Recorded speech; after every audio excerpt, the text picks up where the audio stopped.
Jo viņš domā, ka viņš nevar, bet patiesībā varbūt viņš ir sev iestāstījis, ka viņš nevar. Varbūt pat labi, ka es zinu, kā tas ir strādāt ofisā un vēl kaut kur, un tad es varu labāk izprast savus audzēkņus, kuri arī iespējams ir aizņemti. Klients varētu ar AI uzrakstīt savu plānu, vai ne? Bet AI to neieskatīsies acīs un nepateiks, hei, tagad piebremzē, vai tagad tu esi jūties labi, ka tagad mēs varam mazliet vairāk patrenēties.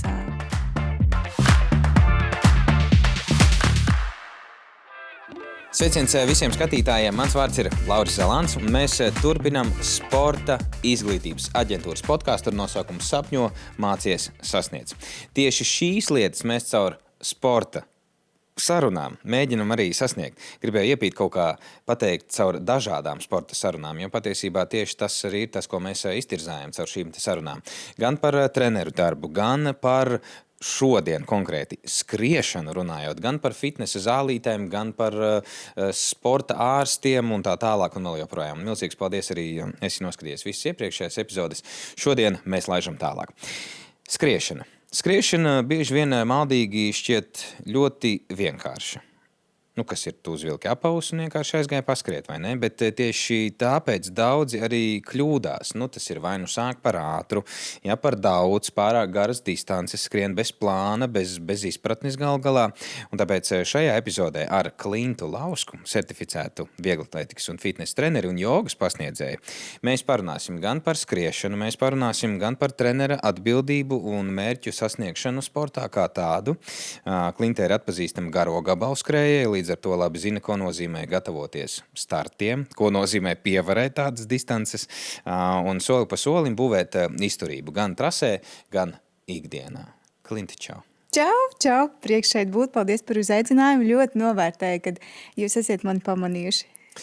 Kā tu var nepamanīt? Beidz. Mums, kā izrādās, ir arī tāda attālināta pazīšanās. Ja? Mums ir zināmi cilvēki, kas vienam radinieks, otram kolēģis. Kā izrādās, kā šodien mēs secinājām. Jā, tieši tā.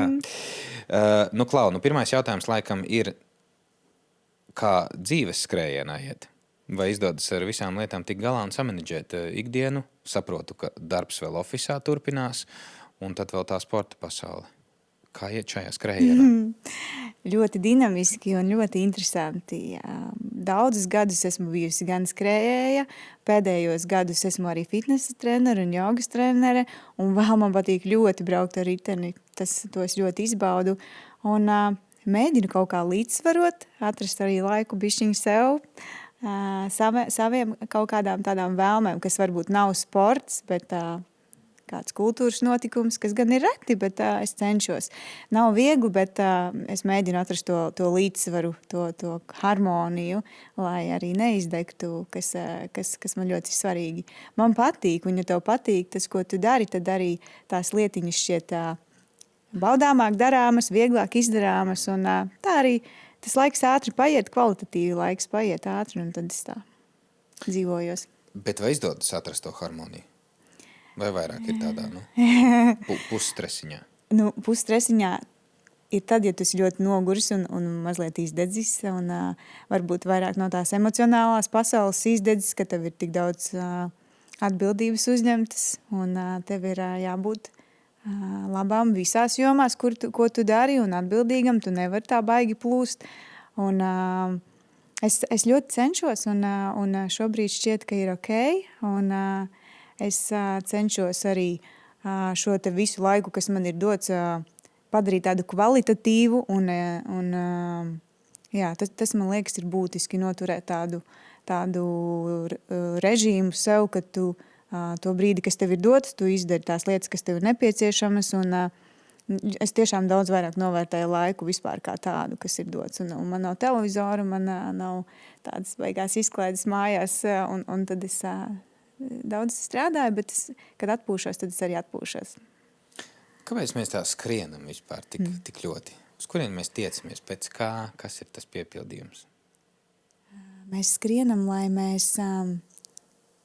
es mēģinu parādīt sev, iespējams, uz ko es esmu spējīga dzīvē vispār.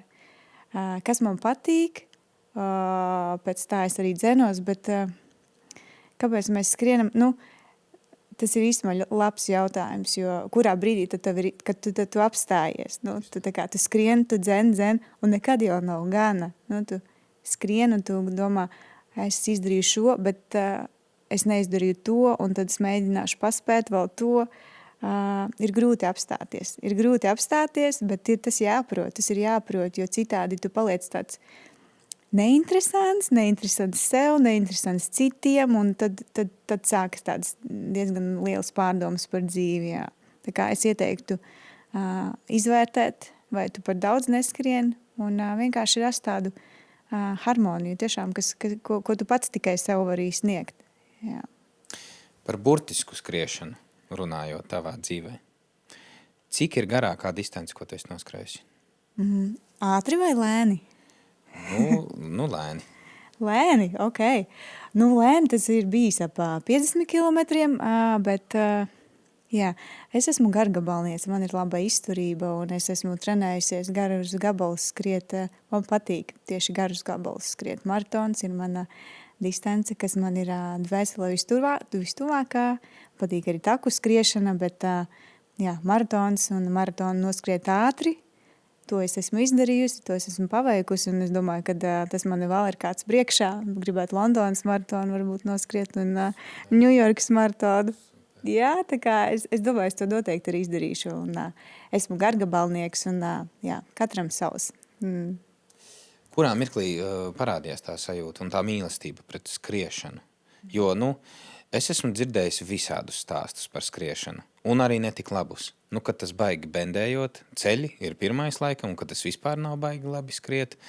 Turpretī man atnāk uz epizodi sporta ārsts un stāsta, ka skriet ir, skaidrs, ka tur kaut kāda mikrotraumiņa var rasties, un ne tikai mikrotraumiņa, var būt traumas, bet ka tas ir ka tas ir labi, ka tu kustini tādā veidā savu ķermeni. Jo es arī sporta ārstam devu savu piemēru. Es saku, es bez sagatavošanās noskrēju pusmaratonu. Cik gudrs es esmu? Viņš saka, tu neesi ne gudrs, ne stulbs. Tā kā tu vienkārši testēji sevi un skatījies, ja, cik tu vari, kas ir tas, kaut ko iemācījies no tā un tā. Jo es uzzināju, ka man var sāpēt tik ļoti arī ceļi, ja es noskrienu pusmaratonu un tā. Piedod, baigi daudz informācijas un jautājumu tāpat laikā. Tātad, kurā mirklī tev radās tā mīlestība pret skriešanu? Un cik galā tas tad ir tavā skatījumā? Labi vai slikti skriet? Jā, paldies par jautājumu. Tas ir tiešām ļoti labs jautājums, jo mīlestība pret skriešanu tev rodas tikai tad, kad tu viņu esi ieguvis kā tādu savu lielu dzīves daļu, neatņemumu dzīves daļu. Savukārt, ja tu tavā gadījumā tu noskrien pusmaratonu, tu sevi esi izmocījis, tu sev kaut ko it kā esi pierādījis, bet tas ir uz ļoti īsu brīdi, un tad tu saproti, ka tev sāp un ka tas nav priekš tevis, jo tu slikti jūties, tu esi izmocīts, bet tu neesi izbaudījis to procesu, lai vispār tiktu līdz pusmaratonam. Jo skriet pusmaratonu sacensībās tad tā kā ballīte, kur tu nosvini to, ko tu esi sastrādājis, ko tu esi satrenējies, un manā gadījumā tā bija tiešām procesa baudīšana, un sacensības ir tāds kā svētki, kuros es varu iziet uz skatuves smukā sporta tērpā un parādīt, ko es esmu satrenējusies, un tiešām arī izbaudīt to skriešanas tieši disciplīnu, pusmaratonu. Bet jā, mīlestība pret skriešanu ir tiešām, kā es saku, tāda neatņemama dzīves sastāvdaļa, un tad to var nosaukt par mīlestību pret skriešanu. Bet cik sen jau tev tāda? Tas ir vairāk kā 10 gadus, mēram 13 līdz 15 gadus man ir šī mīlestība pret skriešanu, jo tā ir mana ikdiena.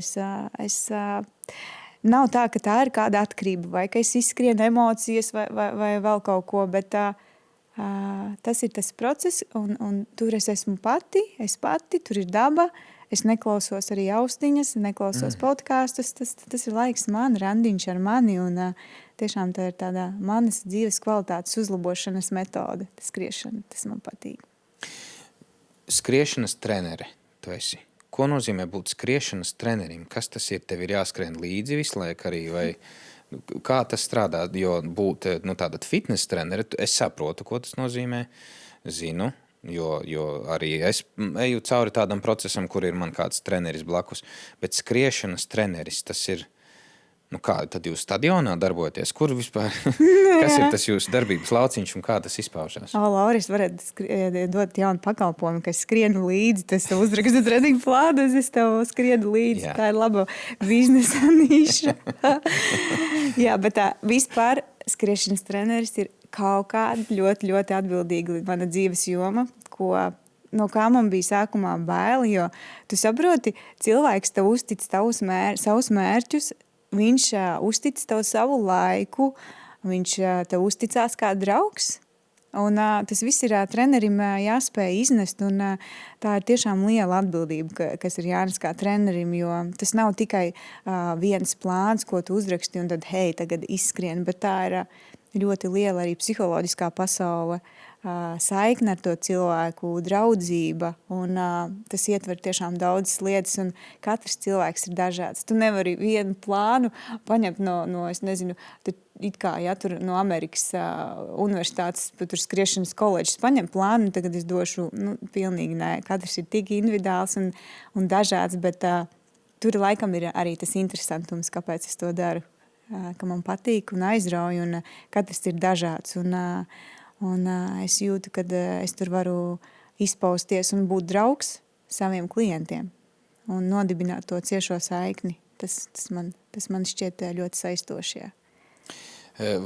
Kāds ir tas rezultāts, kas tev tagad ir, piemēram, palicis atmiņā? Atnāca cilvēks sākumā, nevarēja noskriet 1 kilometru. Šobrīd, papīpēt, kā saka. Kā uzpīpēt, jā. Tieši tā. Zini, tas ir arī darbs ļoti ar tādu psihoemocionālo pusi tā cilvēku, jo viņš domā, kad viņš nevar, bet patiesībā varbūt viņš ir savu iestāstījis, ka viņš nevar. Patiesībā viņš var daudz vairāk, un noteikti nevajag pārspīlēt sākumā, pārspīlēt ar garām stundām, pietiek dažreiz pat ar 10 minūtēm sākumā, kad tu ieej tādā skriešanas ritmiņā, saprot vispār, kas tas ir.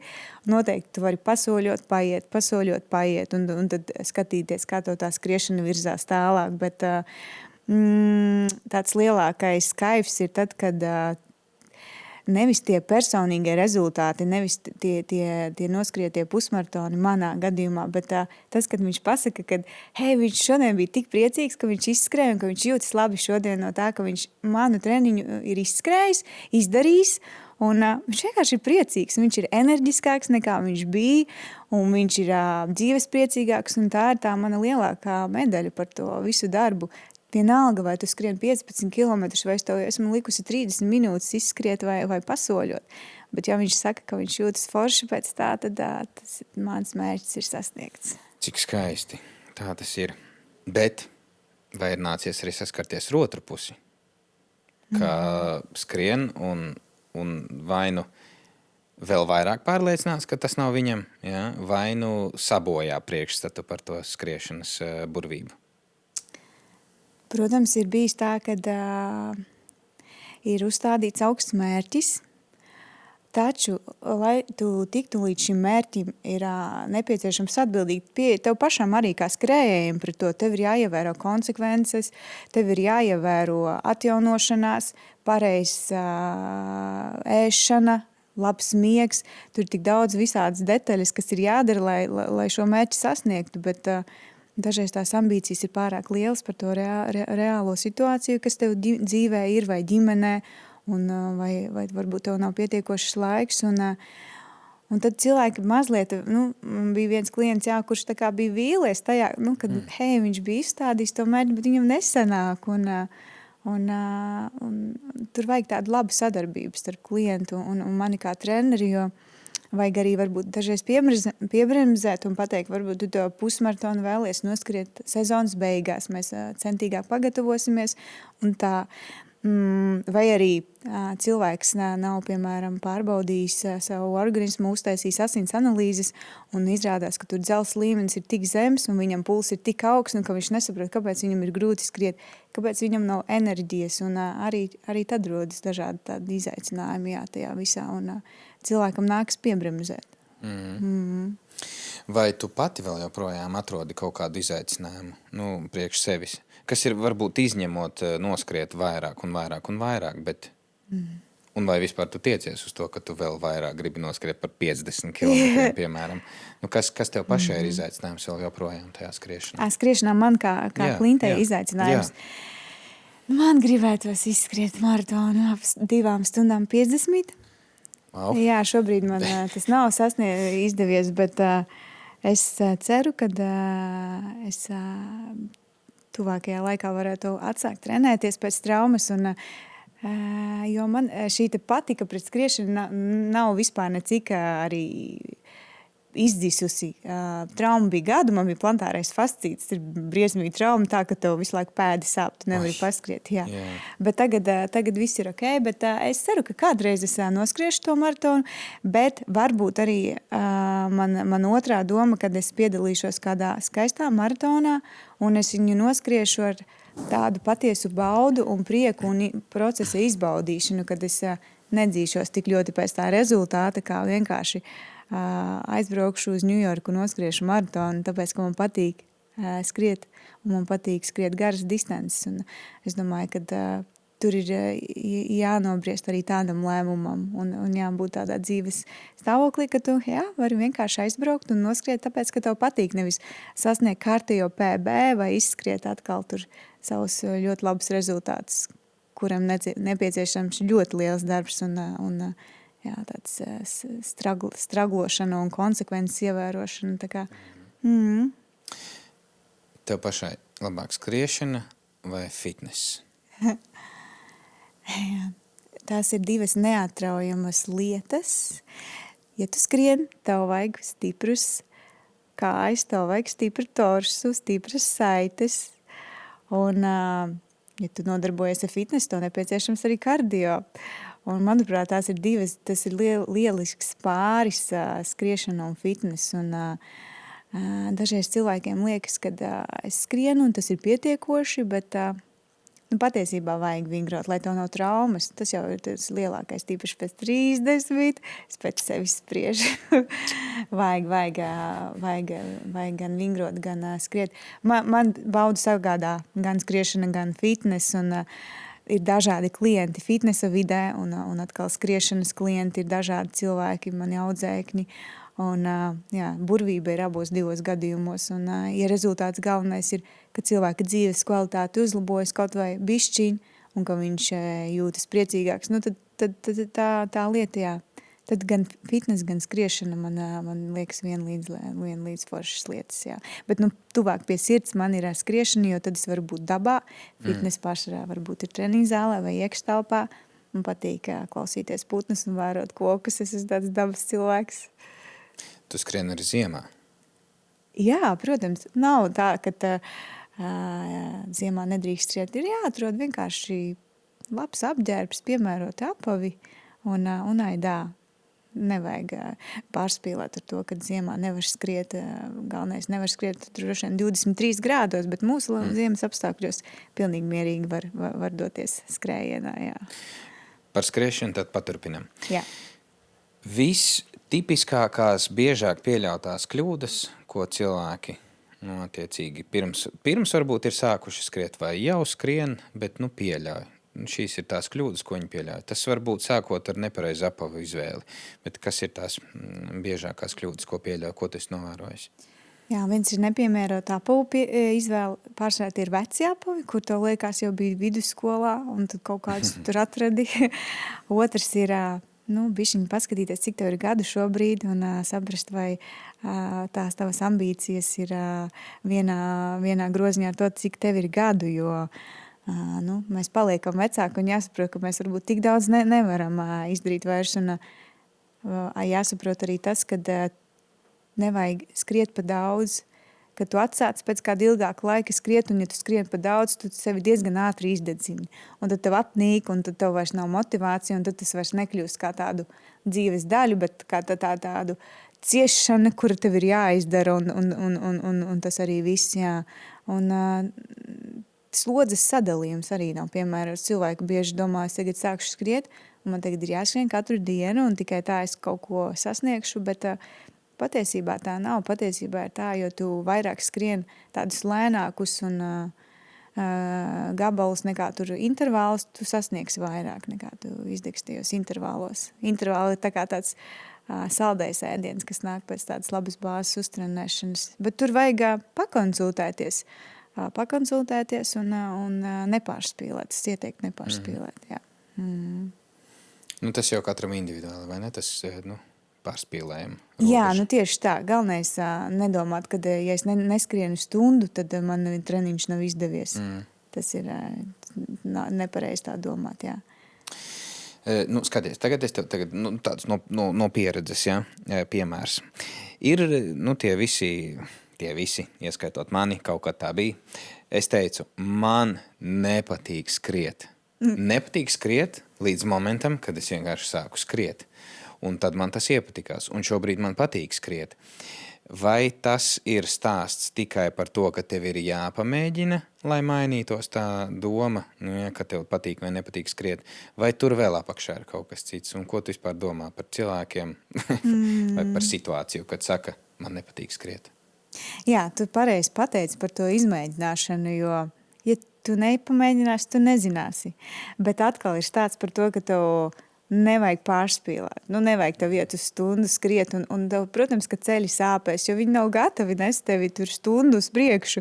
Tev ir pakāpeniski tam jāpieiet, un no tādas skriešanas rodas arī tas prieks pret, man liekas, vispār tādu sportisko pusi par tādu aktīvu dzīvesveidu, un izejot ārā tu elpo svaigu gaisu un dabū endorfīnus, un tad, ja tu esi tāds enerģiskāks, tad tas ir labi, jā. Un es uzskatu, ka nevajag pārspīlēt, kā jau atkal atkārtošos, bet vajag atrast tādu balansu, un tad jau viss izdosies. Un, ja arī nepatīk skriet, tad ir riteņbraukšana, peldēšana. Tas noteikti nav piemērots visiem skriešanā. Ja nepatīk, tad to nevajadzētu darīt. Tas ir stāsts par kardio treniņu vai tas ir... Ja? Jā, tas ir stāsts par kardio, jā, kā alternatīvu, jā, vai arī vienkārši iet garā pastaigā, nevajag vienmēr skriet. Ja nepatīk, tad tiešām var būt tā, ka nepatīk, tas ir ok. Cik reizes nedēļā vajadzētu trenēties? Tas ir atkarīgs no taviem mērķiem, no tava laika, no tava dzīvesveida. Vai tāds minimums? Minimums ir... es pastāstīšu par savu pieredzi, trenējoties maratonam. Es skrēju 5 reizes nedēļā, 4-5 reizes. Jā. Pat cik? Garākā distance nedēļā, gatavojoties maratonam, bija 93 kilometri, un tas ir maz. Jā, un tas ir maz, gatavojoties maratonam. Bet vispār tādam vidusmēra cilvēkam, kurš, piemēram, vēlas noskriet 10 kilometrus Rīgas maratonā, tu pietiek mierīgi ar 3 reizēm nedēļā, un ja tev ir stunda treniņam, tu pat vari izskriet un vēl pavingrot, tā kā tas būtu baigi labi, ja būtu tāds 3 reizītes nedēļā. Okay. Labi, tas ir tātad konkrēti par skriešanu, bet vai vispār ar fiziskām aktivitātēm? Jo skaidrs, ka fiziska aktivitāte gan sakārto galvu mazliet arī, vai ne? Vai ir tāds konkrēts skaits, minimums, stundiņa tā ir dienā, bet katru dienu kaut kādai fiziskai kustībai, aktivitātei būtu jābūt? Vai pietiek ar pirmdienu aizgāju uz treniņu, nākamās 3 dienas ir ofisā, 4. atkal aiziet uz treniņu. Vai ir kaut kāda proporcija? Gan jau katram atkal individuāli vairāk vai mazāk, bet tik un tā varbūt ir kaut kāds tāds. Jā, tā rekomendācija ir 3 reizes nedēļā vajadzētu spēka treniņu, jo spēka treniņš ir ļoti svarīgs arī paliekot vecākiem, un tāda kardioslodze, sirds jau ir arī muskulis, kurš ir jātrenē, un ja tu viņu netrenēsi, ir labāk trenēt nekā netrenē, bet 3 reizes nedēļā tas ir tāda ieteicamā deva vingrošanai, jā. Vai tā būtu, piemēram, 1 reize vai 2 reizes kardioslodze, un tad 1 reizi tu vari tādu spēka treniņu pildīt, bet 3 reizes tāds optimāls slodze būtu nedēļā. Es jau arī iepriekšējā epizožu viesiem biju jautājis par kaut kādu topa sastādīšanu, kas ir fiziska aktivitāte, ēdiens, par ūdeni mums tur izstāstīja, par miegu. Tu arī noteikti domā, ka šīs un tās ir neatņemamas sastāvdaļas, it īpaši miegs. Mēs par zemu vērtējam miegu, jā. Tur vajag saprast pašam, jo miega laikā notiek organisma atjaunošanās, un ja tu neizgultās 7, 8 stundas, 6 līdz 8 stundas, tad tu arī nevari tā pilnvērtīgi veikt tos treniņus, tev nav pietiekoši bijusi atjaunošanās, un miega kvalitāte ir ļoti būtiska. Un nevēlt arī Garmins un visi gadžeti mūs mēra miegu, mēs varam to apskatīties, tāpēc tas ir tāds svarīgs faktors vispār treniņu procesā, miegs un labs uzturs. Ko tu lieto noteikti papildu līdzekļiem? Kāds man ir Garmins? Tev ir pulkstenis tātad, jā? Jā, pulkstenis, un man ir Garmin pulkstenis, jā, tur ir... Es varu paskatīties datus par miegu, par, protams, tiem saviem treniņiem, un viņš man pat var paredzēt, kā es noskriešu pusmaratonu pēc 3 mēnešiem, tā kā ir gadžeti.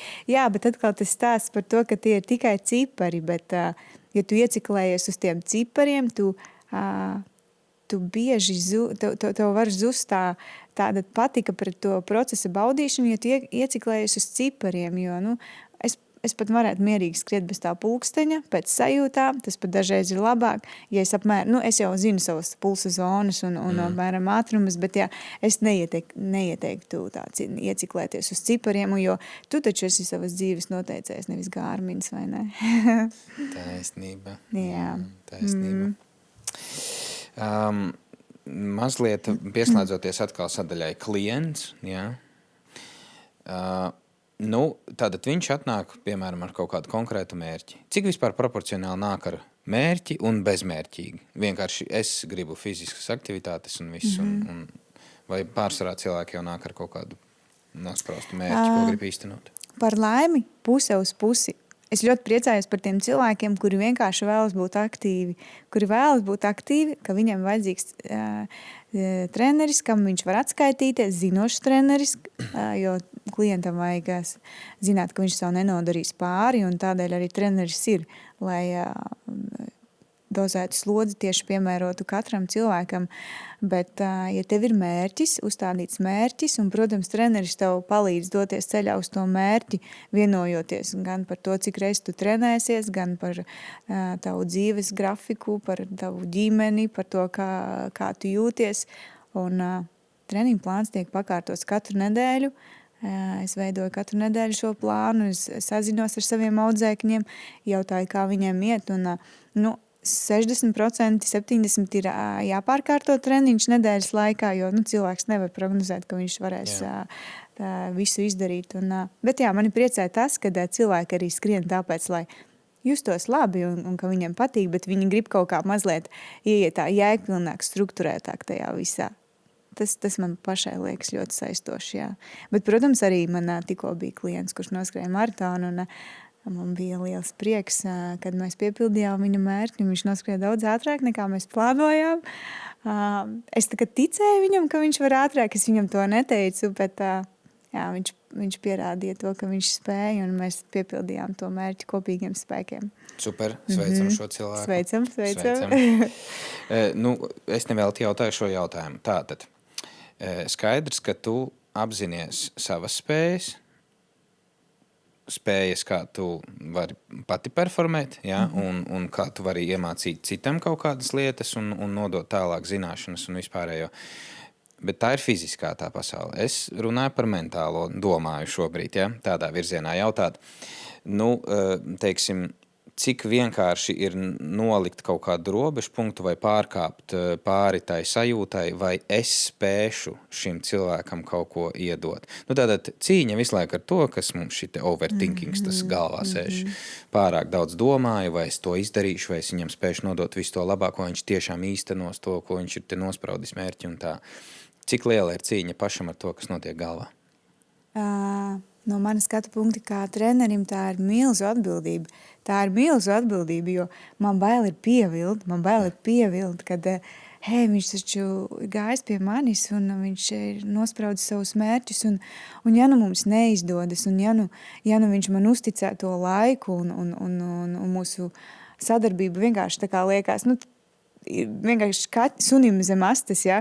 Tas ir tāds spiediens man kā trenerim pašai, bet tajā pašā laikā es daudz runāju ar tiem saviem audzēkņiem, un man ir ļoti svarīgi, ko viņi par to domā, kā viņi jūtas tajā procesā. Man nav tā, ka es viņiem pasaku, nākamajā nedēļā tev ir šis plāns, un tas arī viss, bet mēs tiešām aprunājamies un izrunājam, kāpēc es to plānu tagad lieku, un ja pastāstīt, protams, kā viņš jūtās, un tad tikai ar tādu ciešu sadarbību mēs ejam tālāk.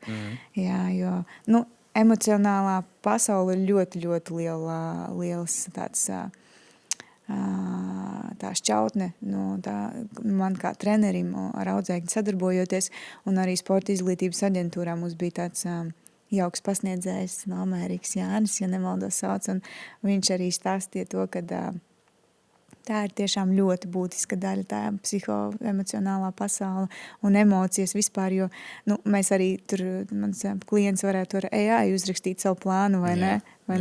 Bet AI to neieskatīsies acīs un nepateiks, hei, tagad piebremzē, vai tagad tu, ja tu esi jūties labi, ka tagad mēs varam mazliet vairāk patrenēties. Tā kā tas ir tā ļoti liela nozīme.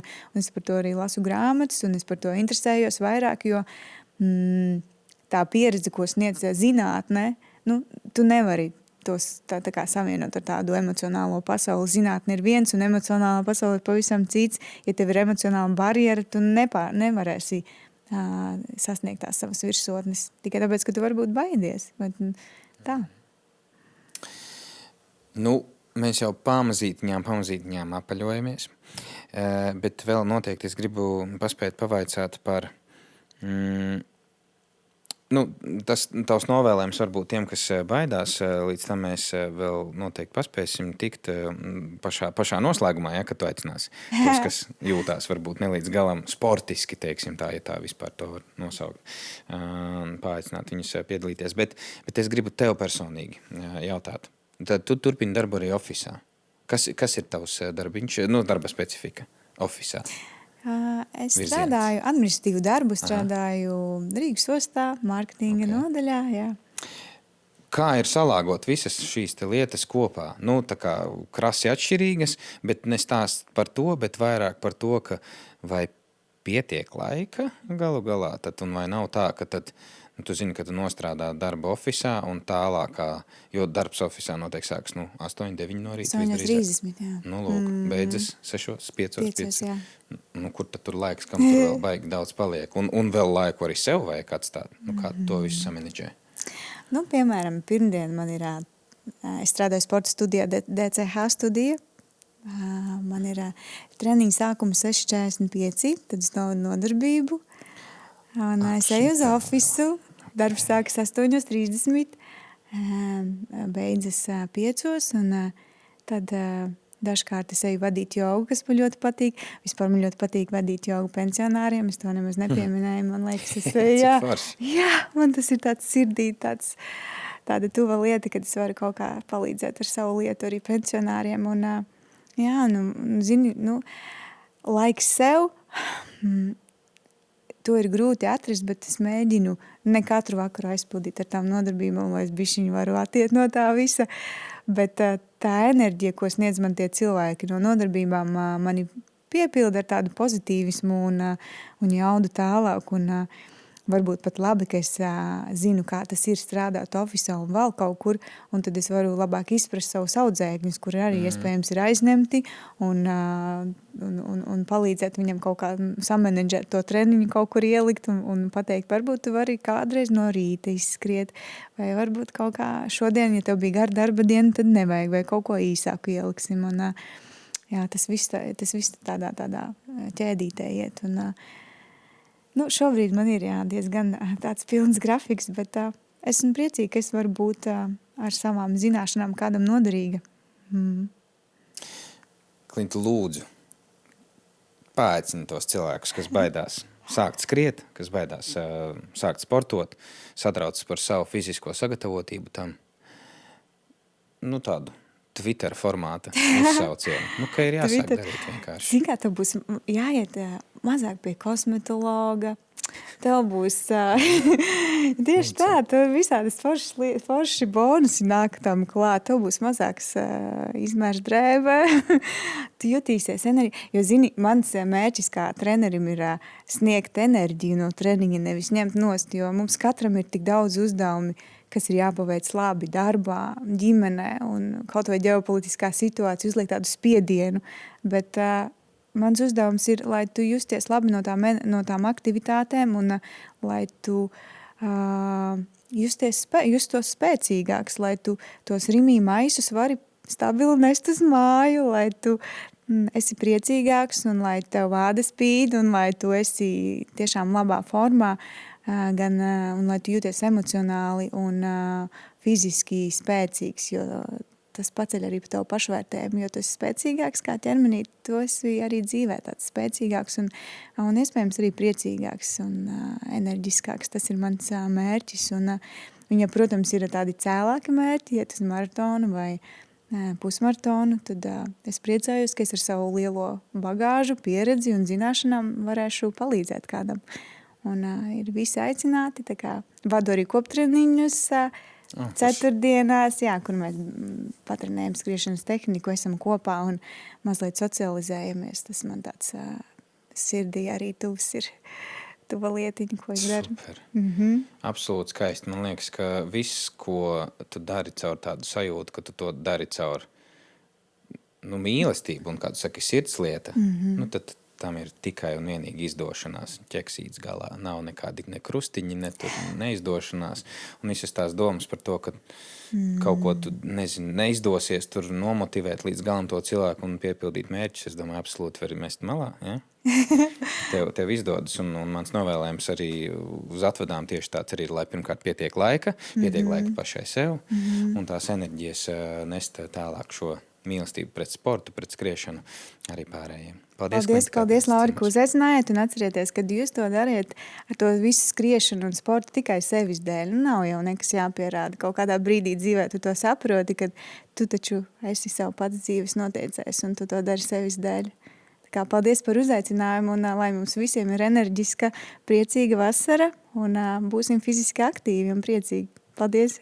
Viedi vārdi, lai top! Paldies, ka skatījies šo podcastu. Tiekamies jau nākamajā epizodē. Čau!